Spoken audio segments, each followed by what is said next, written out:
신경하심으로 5월 31일 토요일 새벽 예배를 하나님께 올려드리겠습니다. 전능하사 천지를 만드신 하나님 아버지를 내가 믿사오며 그 외아들 우리 주 예수 그리스도를 믿사오니 이는 성령으로 잉태하사 동정녀 마리아에게 나시고 본디오 빌라도에게 고난을 받으사 십자가에 못 박혀 죽으시고 장사한 지 사흘 만에 죽은 자 가운데서 다시 살아나시며 하늘에 오르사 전능하신 하나님 우편에 앉아 계시다가 저리로서 산 자와 죽은 자를 심판하러 오시리라. 성령을 믿사오며 거룩한 공회와 성도가 서로 교통하는 것과 죄를 사하여 주시는 것과 몸이 다시 사는 것과 영원히 사는 것을 믿사옵나이다. 아멘. 찬송가 200장 같이 올려드리겠습니다. 찬송가 200장입니다. 찬송가 200장. 달고 묘한 그 말씀 생명의 말씀은 귀한 그 말씀 진실로 생명의 말씀이 나의 길과 믿음 밝히 보여주니 아름답고 귀한 말씀 생명샘이로다. 아름답고 귀한 말씀 생명샘이로다. 귀한 주님의 말씀은 내 노래 되도다. 모든 사람을 살리는 생명의 말씀이 값도 없이 받아 생명길을 가니 아름답고 귀한 말씀 생명샘이로다. 아름답고 귀한 말씀 생명샘이로다. 널리 울리어 퍼지는 생명의 말씀은 마음의 용서와 평안을 골고루 주나니 다만 예수 말씀 듣고 복을 받네. 아름답고 귀한 말씀 생명샘이로다. 아름답고 귀한 말씀 생명샘이로다. 아멘. 아멘. 이 시간 합심하여 통성으로 기도하기 원합니다. 내일 주일 오후 예배 시간에 박근전 선교사님 오셔서 설교하시고 선교 보고해 주시는데 말씀 듣고 귀한 도전받는 시간 되도록 또 선교사님의 건강과 사역을 위해서 기도하기 원합니다. 또 오늘 정교인 환경미화가 오전 10시부터 진행됩니다. 많은 교인들이 함께하여서 섬김의 기쁨 누리기 원합니다. 또 대통령 선거 오늘까지 또 사전 투표였고 어제까지 그다음에 이제 얼마 남지 않았는데 하나님 뜻대로 잘 세워주시고 사용해 주시고 또 우리나라를 진정한 부국 강병의 길로 인도해 달라고 우리 주여 한번 크게 부르짖고 기도드립니다. 주여. 주님 감사합니다. 주일 오후에 박근저 선교사님 오셔서 말씀과 선교 보고를 해주실 때 주님 우리 모든 성도들 큰 도전 받게 하여 주시옵소서. 복음으로 인한 큰 도전, 하나님이 하시는 것에 인하여 하나님의 일하심으로 인하여 위로받고 격려받게 하여 주시고 또 우리도 선교적인 삶 모든 일상이 예배드리는 삶, 선교하는 삶이 될 수 있도록 인도하여 주시옵소서. 주님, 또 환경미화가 진행됩니다. 오늘 많은 교인들 참석할 수 있도록 독려해 주시고, 또 함께한 모든 성도님들 주님 섬김의 기쁨, 또 봉사 헌신의 기쁨 함께 누릴 수 있도록 도와주시옵소서. 성도의 특권을 누릴 수 있도록 도와주시옵소서. 대통령 선거 이제 얼마 남지 않았습니다. 주님 도와주십시오. 이 모든 과정이 안전하게 질서 가운데 잘 진행되게 도와주시옵고, 또 하나님의 은혜 가운데 정말 하나님의 사람 세워주시옵고, 또 하나님의 뜻대로 강력하게 사용해 주셔서 이제 역사적 기로에 놓여있는 이 대한민국, 주님 진정한 부국강병의 길, 진정한 자유민주주의의 길로 인도하여 주시고 함께하여 주시옵소서. 하나님 감사합니다. 주일 오후 우리 박근전 선교사님 설교와 선교 보고 가운데 우리가 큰 은혜 받게 하여 주시옵소서. 일하시는 주님을 바라보고 또 위로받게 하여 주시옵고, 또 우리도 일상이 예배하는 삶, 또 일상이 선교하는 삶으로 도전받고 인도받을 수 있도록 도와주시옵소서. 주님, 또한 환경미화가 있습니다. 오전 10시부터 하는 환경미화, 많은 교인들 참석해서 성도의 특권인 그 헌신의 기쁨을 함께 누릴 수 있도록 도와주시옵고, 또 대통령 선거 이제 본선거가 얼마 남지 않았습니다. 주님, 이 나라 불쌍히 여겨주셔서 역사적 기로에 놓여있는 지금 이 시기에 대한민국을 진정한 부국강병의 길로 인도해 주시옵고, 그 대통령을 통해서 모든 것을 주님 하나님 뜻대로 바로잡아 주시옵소서.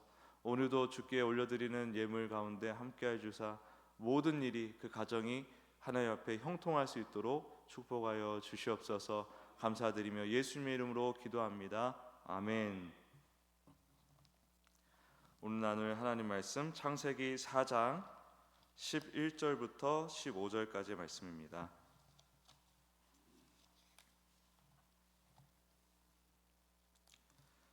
창세기 4장 11절부터 15절까지 말씀 같이 읽겠습니다. 시작.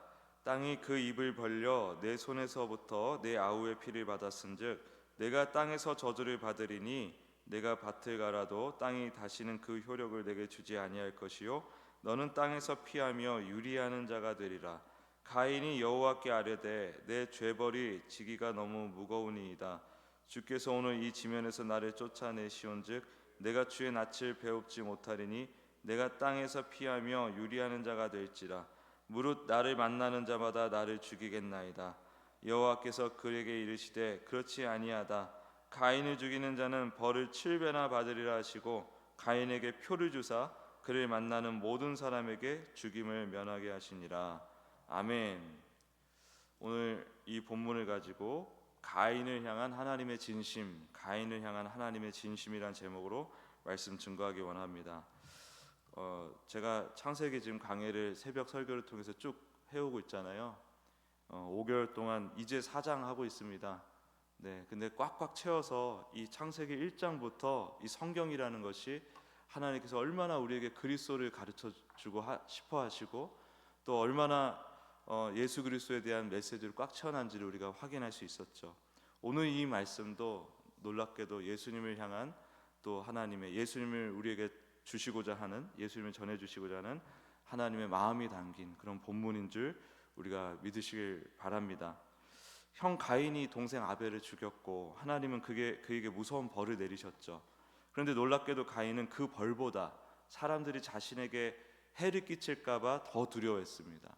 하나님께 낯을 들지 못하리니 사람들이 나에게 어떻게 할까봐 해를 끼칠까 두렵습니다. 이게 뭐냐면은 하나님이 저 보호해 주셔야 되잖아요. 하나님이 보호해 주시 않으시니까 이제 저 큰일 났습니다. 그러니까 이 말 뜻은 하나님을 은근히 자기를 보호해 주는 어떤 수단으로 이렇게 생각하고 있었던 가인의 속내가 좀 드러나는 것이고, 또 하나님이 내리시는 벌보다 사람을 더 두려워하는 또 그런 속내가 드러나는 말이었죠. 왜 그랬을까? 하나님의 벌보다 사람을 더 무서워하는 가인의 모습, 그걸 바라보시는 또 하나님의 마음은 과연 어땠을까요? 오늘 우리는 이 이야기를 통해 죄 가운데 살아가는 우리 사람의 두려움, 이 가인이 또 우리를 상징하는 인물입니다. 그런 우리마저, 그런 사람마저 버리지 않으시고 늘 챙기시고 보호하시는 하나님의 진심을 함께 살펴보기 원합니다. 그리고 이 말씀을 통해 우리 삶 속에서도 하나님의 진심을 더 깊이 깨닫고 진짜 평안이 어디에서 오는지, 진짜 해결이 어디에서 오는지 다시 한번 붙을 수 있기를 소망합니다. 가인은 단지 동생을 미워한 게 아닙니다. 그냥 미워서 시기해서 하나님이 동생의 제사를 받으신 것을 시기해서 그렇게 단순하게 이해할 수가 없죠. 그의 마음속에는 하나님을 향한 교만과 불순종이 자리 잡고 있었습니다. 하나님이 받으시는 예배는 믿음으로 드려진 아벨의 제사였죠. 동생 아벨의 제사. 하지만 가인은 자신이 원하는 방식으로 자기 만족과 자기 의로 제사를 드렸어요. 하나님을 중심에 두기보다 자신을 중심에 둔 예배였던 거죠. 하나님이 받으시는 예배는 우리의 노력이나 형식이 아니라 그분을 향한 전적인 신뢰와 순종이 담긴 예배라는 사실을 우리가 기억해야 합니다. 그 교만에서 시작된 미움과 시기심은 결국 끔찍한 살인으로 이어졌습니다. 그리고 하나님은 가인에게 이렇게 말씀하셨죠. 12절을 보면 땅이 다시는 너를 위하여 그 효력을 내지 아니할 것이요 너는 땅에서 피하여 유리하는 자가 되리라. 이 말씀은 농사가 잘 안 된다는 얘기가 아니에요. 단순히 이제 농사 지어봐야 너 소산을 얼마 못 얻을 거야 그런 뜻이 아니라 삶의 터전에서 뿌리 뽑힌 채 불안하고 평생을 불안하고 외로운 가운데 살아가야 한다는 아주 고통스러운 선언이었습니다. 너 이제 이렇게 살게 될 거야. 너의 평생이 이러한 실존을 지니게 될 거야 라는 하나님의 선언이었던 거죠. 그래서 죄는 하나님과의 관계를 끊을 뿐 아니라 삶의 질서와 평안까지 무너뜨립니다. 우리 삶이 왜 이렇게 무질서하고 평안이 없을까? 혹 그런 것 때문에 고민하는 자가 있다면 내 안에 어느 틈엔가 지금 스며들어온 죄가 있지 않은가 한번 돌아보시길 바랍니다. 하나님은 그러한 우리의 죄 가운데 늘 유혹을 받고 또 죄 가운데 무너질 수밖에 없는 그런 현실을 슬퍼하시고 우리의 죄 때문에 망가진 우리의 인생, 또 우리의 죄 때문에 망가진 세상을 또한 아파하십니다. 하나님의 벌 앞에, 하나님의 이런 선언 앞에 가인이 이렇게 말하죠. 벌이 너무 큽니다. 이제 주님의 얼굴도 볼 수 없게 될 것이고 주님의 보호를 받지 못하게 될 것이고 누군가는 나를 죽이려 할 것입니다. 가인은 지금 하나님의 얼굴을 보지 못하게 되는 것, 하나님의 얼굴을 보지 못하게 되는 것보다, 하나님의 관계가 끊어지는 것보다 사람에게 죽임을 당할까 봐 더 큰 두려움을 느끼고 있습니다. 결국 가인은 하나님보다 사람을 더 두려워했던 것이죠. 하나님 앞에 서는 것보다 사람들의 시선과 보복을 더 두려워했습니다.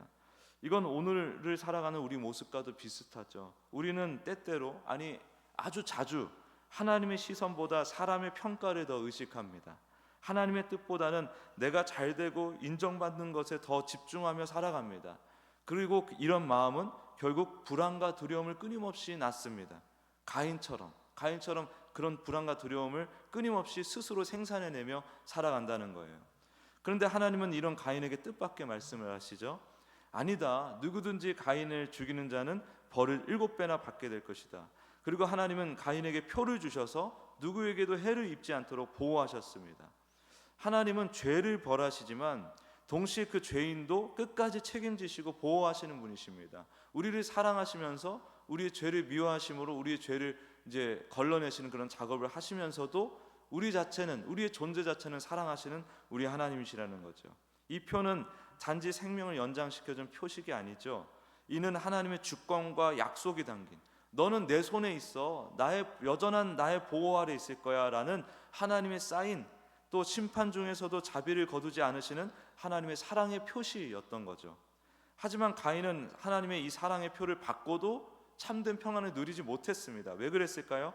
가인의 마음에 여전히 교만과 하나님을 믿지 아니하는 마음이 남아 있었기 때문입니다.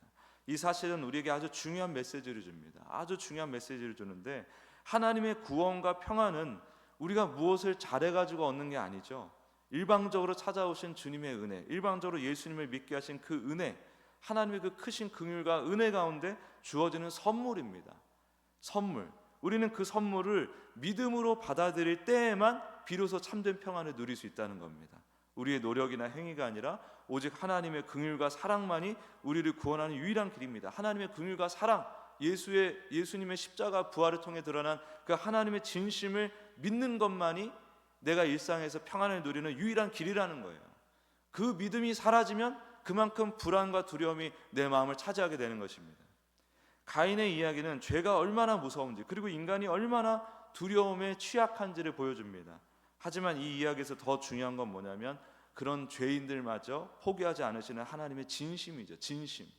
우리는 하나님을 믿는다면서 하나님의 프로필, 예수님의 프로필만 줄줄 읽고 성경을 보는 방식이 그냥 그 성경 많이 읽으면은 어떤 효과가, 우리도 모르게 어떤 영적인 효과가 나타날 것을 기대하면서 신앙생활하는 분들이 꽤 많습니다. 의외로 많습니다.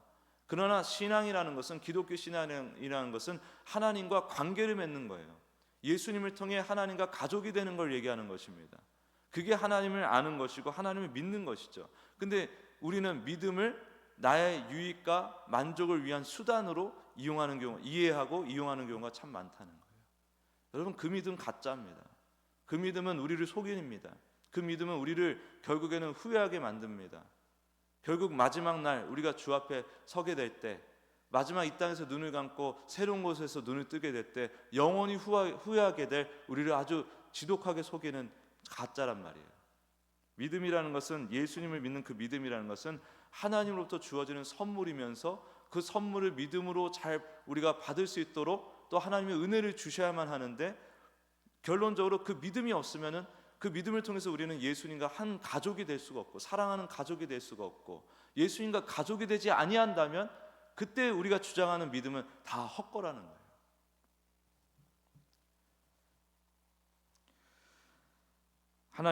예수님께서 그런 죄의 영향력 아래에 있는 우리를 불쌍히 여기시고, 또 우리는 또 그런 죄의 영향력 아래에 있을 때마다 얼마나 사는 게 버겁고 힘듭니까? 얼마나 그 마음속에 밀려오는 그 여러 가지 두려움, 세상의 평가나 실패, 세상의 평가라는 게 어디 밖에 있는 게 아니에요. 내 자신이 나를 끊임없이 또 정죄를 하죠.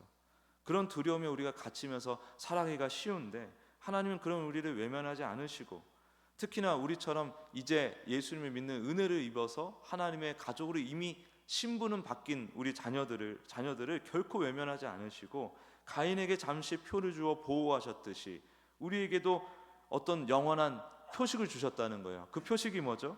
바로 사랑과 구원의 진정한 길, 유일한 길, 예수 그리스도를 주셨습니다.